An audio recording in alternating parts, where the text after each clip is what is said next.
मित्रांनो, हा हयातीचा दाखला, जीवन प्रमाणपत्र किंवा डिजिटल लाईफ सर्टिफिकेट घरातूनच फक्त मोबाईल आणि आधार कार्डचा वापर करून जमा केले आहे।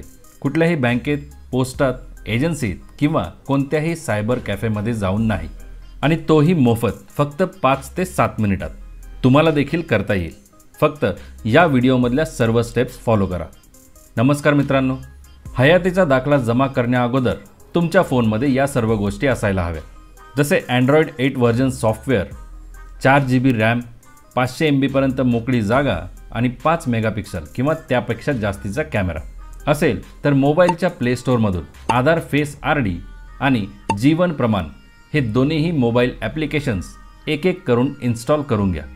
इन्स्टॉल करण्यासाठी या दोन्हीही ॲप्सची लिंक तुमच्यासाठी या व्हिडिओच्या डिस्क्रिप्शन बॉक्समध्ये दिली आहे। त्यावर क्लिक करून तुम्हाला ते डायरेक्ट इन्स्टॉल करता येतील।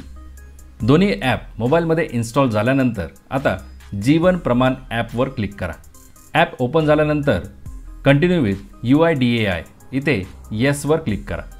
त्यानंतर जीवन प्रमाण ॲपला तुमच्या मोबाईलने फोटो काढायला आणि व्हिडिओ रेकॉर्ड करण्यासाठी परवानगी द्यावी लागेल, म्हणजेच परमिशन अलाउ करावी लागेल। म्हणून इथे व्हाईल युजिंग दिस ॲप या पहिल्या ऑप्शनवर क्लिक करा। इथपर्यंत जर तुम्ही व्यवस्थित सगळं केलं तर यापुढे फक्त 2 स्टेप राहतात, ज्यामध्ये तुमचा हयातीचा दाखला इझिली जमा होतो। आता स्क्रीनवर डिव्हाइस रजिस्ट्रेशन आणि ऑपरेटर आयडेंटिफिकेशन आपल्याला करायचे आहे आणि त्यानंतर पेन्शनरची माहिती भरायची आहे। मित्रांनो, लक्षात घ्या, इथे ऑपरेटर म्हणून तुमच्या घरातील किंवा परिचयातील इतर कोणतीही व्यक्ती रजिस्ट्रेशन किंवा नोंदणी करू शकते, आणि जर कोणी उपलब्ध नसेल तर तुम्ही ॲज अ ऑपरेटर म्हणून सुद्धा नोंदणी करू शकता आणि नंतर पेन्शनर म्हणून तुमची माहिती भरू शकता। आता ॲज अ ऑपरेटर इतर कोणी व्यक्ती असेल किंवा तुम्ही स्वतः असेल तर इथे सर्वप्रथम तुमचा आधार नंबर टाईप करा, त्याखाली तुमचा मोबाईल नंबर टाईप करा आणि सर्वात खाली तुमचा ईमेल ID टाईप करा आणि सबमिट बटन क्लिक करा। आता तुम्ही दिलेल्या मोबाईल नंबरवर आणि ईमेल IDवर जो OTP आला असेल तो तुम्ही या ठिकाणी टाईप करून पुन्हा सबमिट बटन क्लिक करा। नंतरच्या स्क्रीनवर आधारप्रमाणे तुमचे नाव टाईप करा आणि खाली दिलेला हा बॉक्स टिक करून त्या खालचे स्कॅन बटन क्लिक करा। तर मित्रांनो, तुमचा फेस इथे स्कॅन केला जाणार। तुम्हाला प्रश्न पडला असेलच, आपण सुरुवातीला 2 ॲप डाउनलोड केले आणि इन्स्टॉल केले, त्यापैकी जीवन प्रमाण ॲप आपण वापरत आहोत, तर मग फेस आरडी ॲप का इन्स्टॉल केले? तर त्या ॲपचा उपयोग तुम्हाला या ठिकाणी करता येणार आहे। ते ॲप म्हणजे UIDAIचे अधिकृत फेस आरडी टूल आहे, जे तुमच्या मोबाईलमध्ये इन्स्टॉल होते आणि जीवन प्रमाण ॲपला तुमचा फेस रेकग्नाइज करायला किंवा तुमचा फेस स्कॅन करायला मदत करते। म्हणून पुन्हा एकदा तुमच्याकडे तो टूल वापरण्यासाठी इथे परवानगी मागितली जाईल, ज्यावर तुम्हाला अलाउ बटनवर क्लिक करायचे आहे।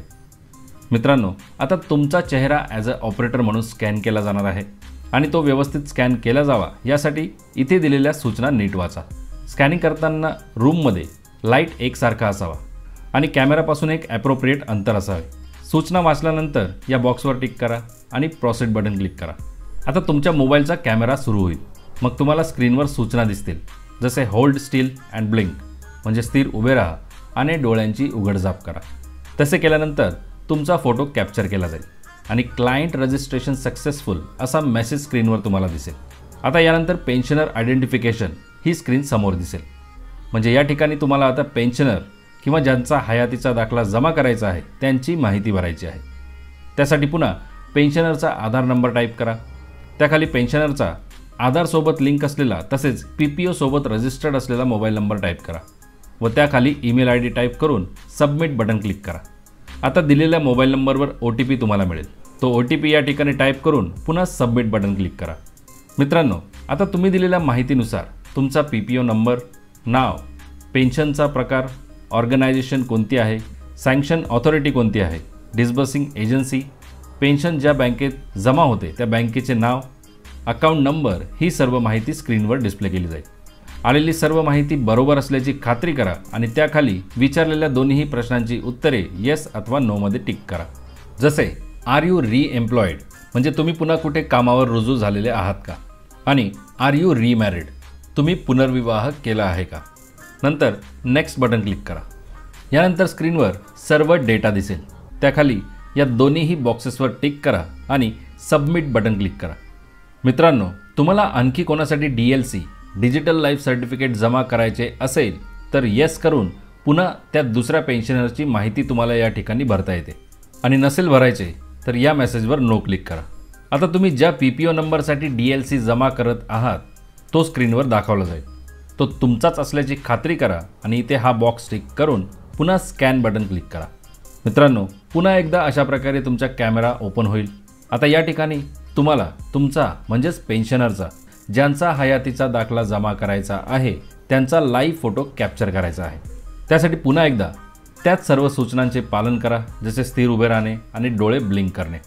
व्यवस्थितपणे फोटो कॅप्चर झाला की इमेज कॅप्चर्ड सक्सेसफुली असा मेसेज दिसेल आणि शेवटी तुमचे जीवन प्रमाणपत्र, हयातीचा दाखला किंवा डिजिटल लाईफ सर्टिफिकेट जमा झाले आहे असा स्क्रीनवर मेसेज किंवा एक्नॉलेजमेंट दिसेल, ज्यावर तुमचा प्रमाण ID सुद्धा असेल। या प्रमाण ID द्वारे जीवन प्रमाण पोर्टलवर तुम्हाला तुमचे जमा झालेले जीवन प्रमाणपत्र बघता येते, डाउनलोड करता येते। मित्रांनो, याचबरोबर तुमच्या ईमेल ID आणि मोबाईल नंबरवर सुद्धा जीवन प्रमाणपत्र जमा झाल्याचे कळवले जाईल। जर तुम्हाला ते प्रमाणपत्र बघायचे असेल किंवा डाउनलोड करायचे असेल तर आलेल्या ईमेलमध्ये अथवा SMS मध्ये दिलेल्या लिंकवर क्लिक करा। नंतर तुमचा प्रमाण ID टाईप करून त्याखाली दिलेला कॅप्चा कोड आहे तसा एंटर करून जनरेट OTP बटन क्लिक करा। आता मोबाईल किंवा ईमेलवर आलेला OTP इथे एंटर करून सबमिट बटन क्लिक केल्यानंतर अशा प्रकारे तुमचे जीवन प्रमाणपत्र तुम्हाला स्क्रीनवर दिसेल, जे तुम्हाला प्रिंट करता येते आणि डाउनलोड करता येते। मित्रांनो, तुम्ही जमा केलेले हे जीवन प्रमाणपत्र किंवा डिजिटल लाईफ सर्टिफिकेट हे तुमच्या बँकेत, पोस्टात अथवा कोणत्याही पेन्शन डिस्बर्सिंग एजन्सीमध्ये जाऊन जमा करण्याची गरज नाही, कारण ते आपोआप त्यांच्याकडे इलेक्ट्रॉनिकली उपलब्ध करून दिले जाते। तेव्हा आजच घरबसल्या तुमचे जीवन प्रमाणपत्र जमा करा। धन्यवाद मित्रांनो। जय हिंद, जय महाराष्ट्र।